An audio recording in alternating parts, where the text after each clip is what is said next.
Olá pessoal, tudo bem? Começaremos agora a oitava aula de pedologia e vamos trabalhar processos pedogenéticos. São aqueles processos que produzem os solos de fato, né? Os processos pedogenéticos eles podem ser agrupados de duas maneiras. Você pode pensar aí no modelo de processos múltiplos, que ele vai agrupar todos os processos em quatro grupos principais, né? As adições, as perdas, as transformações e as translocações. No caso das adições, a gente pode falar de adição de matéria orgânica, adição de areia pela via aérea ou pela via fluvial, né? São todos aqueles processos que fazem o perfil de solo receber material e ganhar volume em função disso. Por outro lado, existem os processos que envolvem perdas de material, perda de volume pelo solo, como por exemplo a lixiviação de sais, como por exemplo processos erosivos que podem remover horizontes inteiros, inclusive, né? Então são processos que envolvem as perdas. Podemos falar também em processos que envolvem transformações. Então é possível haver a transformação de uma substância em outra dentro do solo, como é o caso da umificação, em que a matéria orgânica pouco decomposta se transforma em humus, que é uma forma mais decomposta, uma forma mais estável da matéria orgânica que permanece no solo por um certo tempo. Também podemos mencionar a produção de argilominerais, como é o caso da caulinização, né, que é a produção da caulinita, né, um tipo específico de argilo mineral, no caso 1 para 1, que ocorre em alguns solos. Também podemos falar das translocações, que são movimentações que ocorrem dentro do próprio solo, né, de um horizonte para outro. E também existe uma outra maneira da gente fazer a análise desses processos, que é pelo modelo de processos específicos, né? Então, nesse caso, a gente menciona cada um dos processos especificamente, né? Vamos fazer um estudo de cada um deles para compreender o papel que cada um deles tem na formação de um determinado tipo de solo. Vamos começar pelos processos mais simples e lá no final vamos trabalhar aqueles que são mais complexos. O primeiro processo que a gente vai mencionar é a lixiviação, né? A lixiviação, como essa imagem ela já mostra para nós, ela depende da água, né, se movimentando dentro do solo para acontecer. Como que funciona isso? No processo de lixiviação, ocorre a solubilização de constituintes químicos do solo, ou seja, esses constituintes eles são primeiro solubilizados, eles são dissolvidos pela água e eles acabam sendo removidos desse perfil do solo quando a água passa, quando a água é drenada, né? Então isso aqui pode levar à perda de materiais do solo por essa via dissolvida, né? O que acontece especialmente em climas úmidos, né? São climas em que ocorre bastante lixiviação e aí grande parte daqueles cátions que servem como nutrientes para as plantas são lixiviados, né? O cálcio, o potássio, o magnésio, né? Eles são removidos do perfil de solo e isso também acaba acarretando uma perda de volume pelo solo, né? Essa própria saída de material acaba acarretando uma perda de volume, né? Mesmo que seja material dissolvido. Outro conjunto de processos que a gente vai mencionar é a eluviação e a iluviação. Tá? A eluviação corresponde à remoção do material em suspensão coloidal ou em solução. Tá? Então ela acaba englobando também o processo, pelo menos a fase da saída, né, dos materiais solúveis, que é a lixiviação. Então a eluviação é a remoção de material de um horizonte, especificamente aqui no caso horizontes superficiais, enquanto que a iluviação é o recebimento desse material que saiu pela eluviação.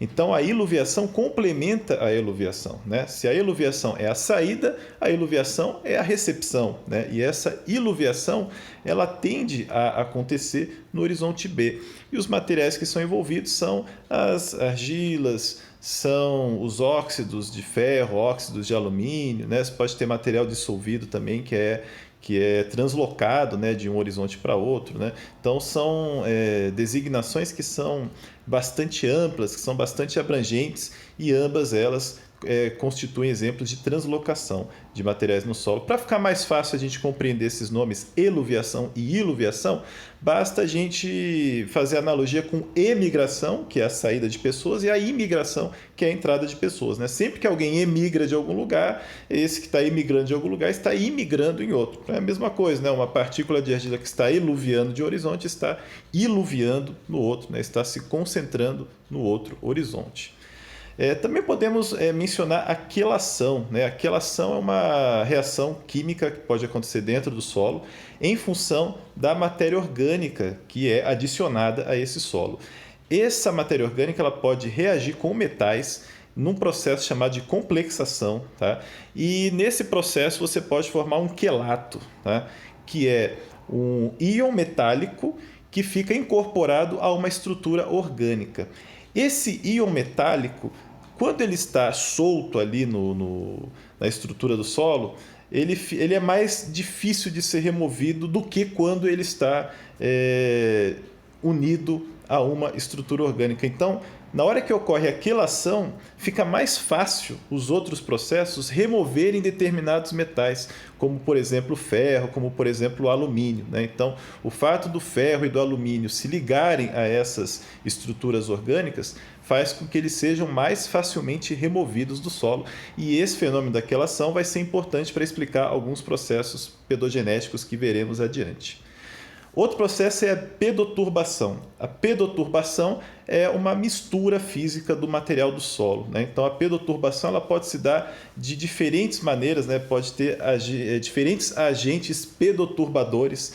Um deles é o caso dos seres vivos, né? Um tipo de agente diz respeito aos seres vivos que produzem bastante pedoturbação. No caso, vamos chamar de bioturbação, né? Então, é o que as minhocas, por exemplo, fazem, né? Tem até um vídeo do YouTube que eu coloquei uma imagem dele aqui. Depois vocês podem, nesse link aí que está ao lado, encontrar o vídeo, né? Que mostra aí um experimento feito com minhocas, né? Que vão se deslocando dentro do solo e vão acabar misturando todas essas camadas aí que existem dentro do solo. Então, a bioturbação ela acaba prevenindo a formação de horizontes bem definidos dentro do solo, tá? A gente vai ver depois que isso no clima tropical é muito importante.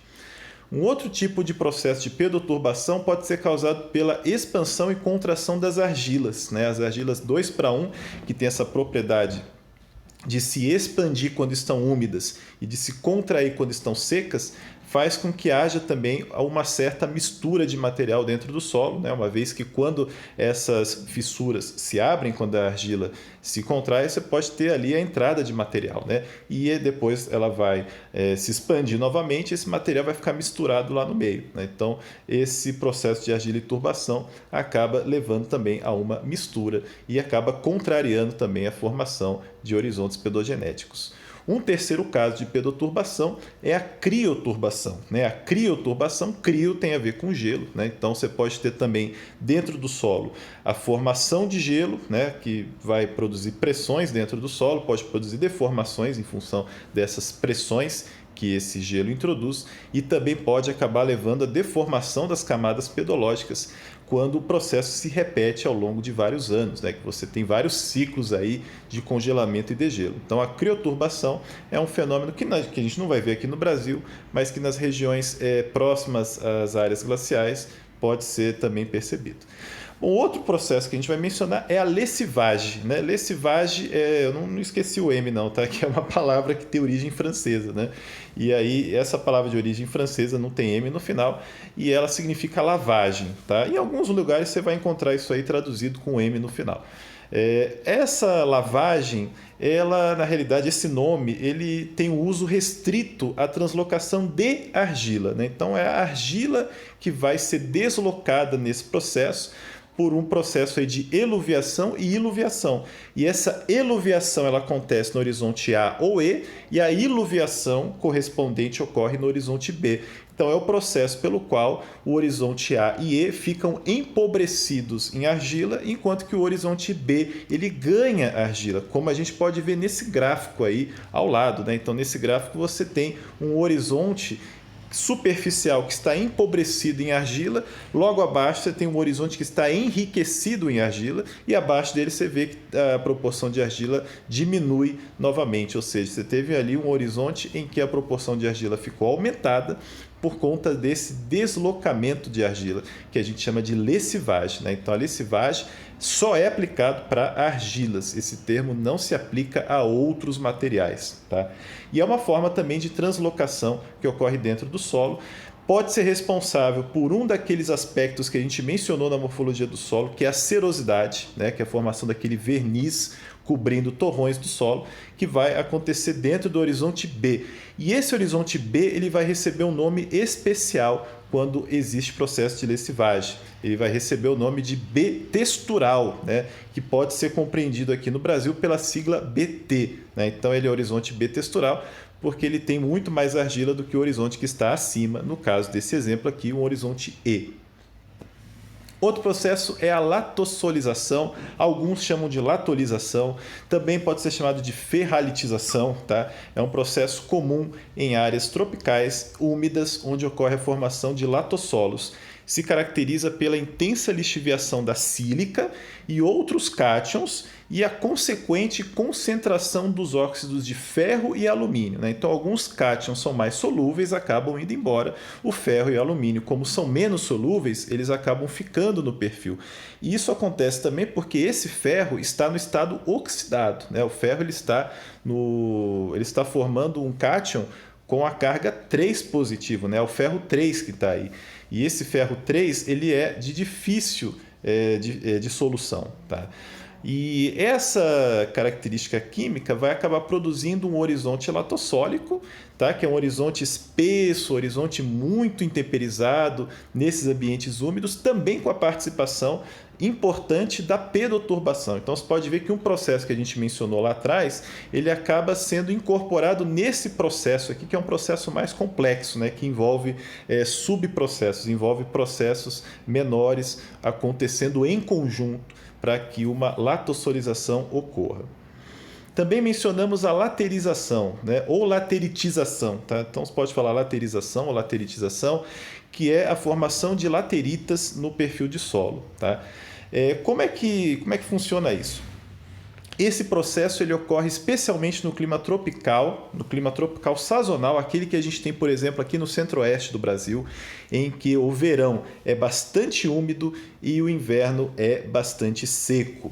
Nessas condições, a gente tem um lençol freático que oscila com o passar do tempo. O lençol freático durante o verão ele vai ficar mais próximo da superfície, o solo vai ficar mais cheio de água.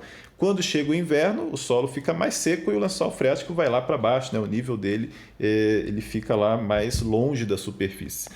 Com essa oscilação do lençol freático, a gente vai ter, no momento úmido, a redução do ferro, né? Então, uma parte do solo vai ficar encharcado. Nessas condições de encharcamento, as condições vão ficar anaeróbias, né? E aí o ferro vai ser reduzido. Quando o ferro fica reduzido, quando tem a formação do ferro 2, esse ferro 2 ele é bastante solúvel, ele é bastante móvel, então ele acaba sendo solubilizado e ele é translocado dentro do próprio perfil do solo, né? Ele acaba sendo deslocado e nesse deslocamento você pode ter a concentração do ferro em determinados horizontes. Tá? Depois que tem esse deslocamento e a concentração do ferro em determinados horizontes, pode acontecer o início do inverno. Nesse momento, o lençol freático vai lá para baixo, o solo fica bastante seco e esse ferro agora ele começa a oxidar, ele vai produzir óxidos. Tá? O ferro ele vai agora formar óxidos de ferro, né, nas reações com o oxigênio. E nesse processo de oxidação, você vai ter ali a formação de uma massa que é rica em ferro, que é a laterita, né? Então o ferro ele vai ficar acumulado nesse momento, né, em que acontece a oxidação. E ele pode ficar também bastante enrijecido, tá? Por conta das condições secas, né? E pelo fato de se formar essa massa contínua de óxidos de ferro. Quando essa massa de ferro está macia, né, quando você consegue escavar o solo, que sofre ali o processo de laterização, Essa massa ainda macia é chamada de plintita, né? Esse é o nome pedológico para essa laterita que ocorre dentro do solo. A laterita é um nome mais geológico. Quando esse material fica rígido, a gente pode chamar de petroplintita, né? Quer dizer, aquele material ele se transformou numa verdadeira rocha que se encontra dentro do solo, ou seja, um processo pedogenético que formou uma rocha, no caso a petroplintita, tá? Um outro fenômeno é a gleisação, tá? A gente colocou depois da laterização para manter esse raciocínio também do encharcamento do solo, produzindo a redução do ferro, né? Então, quando o solo está encharcado, o ferro ele acaba sendo reduzido, né? O ferro oxidado a gente já viu que é o ferro 3, o ferro reduzido é o ferro 2, tá? Estou falando aqui de redução, de oxirredução, tá bom? Não é outro sentido de redução, não é diminuir de tamanho, tá? Estou falando aqui de processo químico, né? Então, essa redução do ferro, nessas condições de solo encharcado, acaba fazendo com que ele se torne mais móvel, né? Ele fica mais solúvel. Então, esse ferro reduzido, ele acaba sendo lixiviado, ele acaba sendo perdido pelo solo. Então, no processo de gleisação, você tem uma perda do ferro pelo solo. E como essa perda ela vai acontecendo em alguns lugares inicialmente, isso vai produzindo manchas dentro do solo, né? Aquelas manchas que vão indicar os lugares, né? Aquelas manchas brancas onde o ferro já foi perdido, né? E ao lado algumas manchas mais escuras, né? Mais avermelhadas, onde ainda possui alguma concentração de ferro, né? Que ainda não foi reduzido, né? Um ferro que ainda pode se encontrar até no estado oxidado. E essas manchas a gente vai chamar de mosqueado, né? As manchas que existem dentro do solo, seja qual for a origem delas, a gente vai chamar de mosqueado. Nesse contexto aqui, né, em que você vai ter manchas brancas num ambiente predominantemente avermelhado, ou o contrário, né, você pode ter manchas vermelhas num ambiente que já é predominantemente branco, você está tendo aí um indicativo da perda desse ferro. Tá? E a perda desse ferro no ambiente saturado em água, que a gente pode chamar também de ambiente hidromórfico, né? Um ambiente hidromórfico, um ambiente saturado em água, que forma perfis específicos de solo. A gente vai ter a formação de horizonte chamado de gley, tá? Que vem de grey, tá? E também tem a ver com a língua russa, né? Que gley em russo significa cinza. Tá? Falando em cinza, a gente tem a formação dos podzóis, né? Podzolização é o processo que forma esses podzóis. E o podzol é um nome russo também que significa cinzas vulcânicas, né? Acreditou-se no início que esse solo ficava todo cinza, assim, né? A parte superficial apenas dele, na realidade, ficava cinza, assim, por conta de erupções vulcânicas, mas não, isso aqui não tem a ver com vulcanismo, tá? O processo da podzolização é um processo que tem a ver com a perda de material orgânico e ferro dos horizontes superficiais num processo que está dentro da podzolização chamado de queluviação, né? Então, o que é essa queluviação? Esses cátions que estão no perfil de solo, né, o ferro, o magnésio, por exemplo, ele reage com a matéria orgânica do solo no processo de quelação, né, que é o processo que a gente já viu.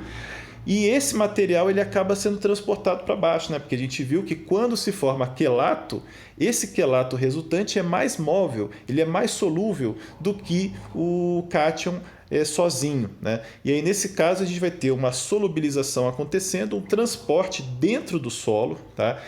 Pela queluviação, que aí seria uma soma da quelação com a eluviação. É daí que vem essa palavrinha queluviação. E aí, nesse processo de queluviação, a gente tem uma perda de matéria orgânica e de ferro dessa camada superficial. Como é justamente a matéria orgânica que dá a cor preta e é o ferro que dá a cor avermelhada para o solo, essa camada mais superficial ela fica sem a sua pigmentação e com isso ela fica branca, meio acinzentada, né, por conta das partículas que sobram lá, né, areia, né, as argilas também que perdem seu pigmento, elas ficam com essa coloração mais clara. Ao passo que no horizonte B, que está imediatamente abaixo, a gente tem o enriquecimento desses óxidos e desse humus, né? Então, o óxido e o humus saíram do A e foram para o B. O A ficou pobre, ele acabou até se transformando em alguns casos no horizonte E, e o B ficou rico, né? O B ficou rico em matéria orgânica e humus, né? Os dois vieram juntos, né? Eles vieram juntos na forma de quelato, tá? E aí a gente tem a formação de horizonte B, que é chamado de espódico, né? Um B espódico, é um tipo também específico de horizonte B, que vai ser diagnóstico de um tipo de solo específico, que é o espodossolo, aqui na classificação brasileira, mas que internacionalmente pode ser chamado também de podzol, né? Um nome russo que acabou ficando aí na literatura internacional. É um processo que é mais comum em climas frios, tá? Sob vegetação de floresta, uma vegetação que torna o ambiente ácido, né? Um ambiente que seja propício para que haja essa quelação e tudo aquilo que vem depois, né? Com a movimentação da água, trazendo esse material aí solubilizado do horizonte A para o horizonte B. Então esse é o processo de podzolização. Temos ainda o processo de salinização, né? Enquanto a podzolização tem um clima específico, né, que é o clima mais frio, né? Aqui a gente está pensando, e lá na podzolização, clima frio e úmido, aqui a gente está pensando no clima mais seco, né? Então a salinização ela ocorre em ambientes secos. Em geral, nos ambientes úmidos, os sais estão dissolvidos na água, eles não se acumulam, né? Os sais apenas se acumulam quando tem muita evaporação, tá? E essa evaporação, nesse caso aqui, ela é favorecida por quê?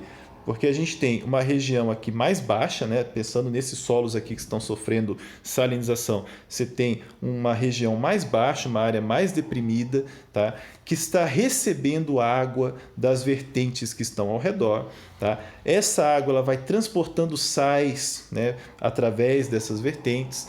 E essa água, quando chega nessa parte mais baixa, que fica um pouco mais saturada de água, ela acaba evaporando muito rapidamente, porque as condições são secas, né? Então essa água evapora muito rapidamente e nessa evaporação rápida os sais podem acabar ficando para trás. Isso costuma acontecer mais pela mão humana, né, do que naturalmente, né? Quando a gente faz uma irrigação, por exemplo, em regiões secas, né, uma irrigação mal feita, essa irrigação mal feita pode levar a uma evaporação excessiva, pode fazer com que esses sais sejam recolhidos das rochas e dos solos, né, dessa região árida. Temos que lembrar que as regiões áridas têm muitos sais, né, porque não tem água suficiente para solubilizar. Então, quando você introduz essa quantidade toda de água, acontece isso, acontece a salinização, né? Então, essa água ela vai dissolver o sal por onde ela passa e vai acumular esse sal nas partes mais baixas. Ali, acontecendo a evaporação, essa água ela vai acabar fazendo um fluxo de baixo para cima nesse solo, né? A superfície do solo vai ficar extremamente seco, isso vai criar um gradiente capilar dentro do solo que vai fazer com que a água seja impulsionada para cima contra a força gravitacional,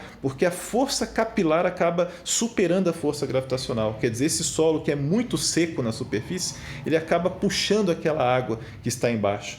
Enquanto ele puxa essa água, os sais vão vindo junto. Na hora que a água evapora, a água vai embora e o sal fica. Tá? Por isso que a gente tem o acúmulo de crostas de sal, a formação de crostas de sal nesses solos que são mal irrigados. Bom, essa tabelinha aqui é um resumo dos principais processos, né? Nem todos que estão aqui eu cheguei a mencionar, né? Eu mencionei a maioria deles, né?